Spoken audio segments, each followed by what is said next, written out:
Michel Barnier a été nommé Premier ministre le 5 septembre 2024, il y a 3 mois seulement, et dès cette date, la question de la censure de son gouvernement s'est posée. En effet, avec une Assemblée nationale divisée désormais en 3 camps, et même si le RN est désormais la première force politique en nombre de députés élus, aucun parti n'a obtenu la majorité des 289 sièges.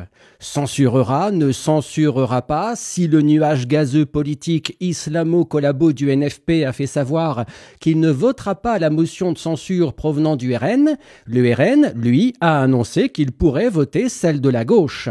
Le NFP n'en est plus à une défaillance idéologique près. Mais faire tomber le gouvernement Barnier, pour quel autre Premier ministre et pour quel autre gouvernement? Une nouvelle nomination de Barnier lui-même, par exemple, ce qui est tout à fait faisable, mais il serait à nouveau censuré très vite.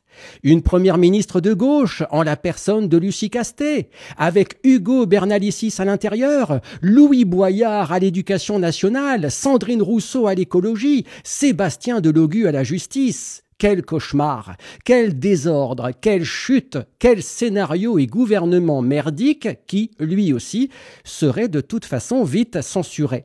Si le RN décide d'acter la censure, le gouvernement Barnier tombera donc. Et il est temps qu'Emmanuel Macron comprenne que sa seule porte de sortie, c'est la sortie, sa démission.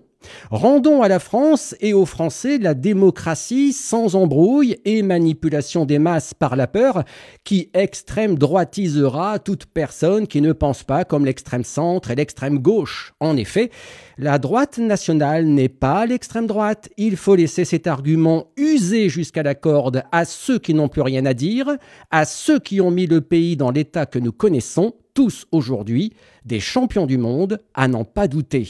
Français, réveillez-vous!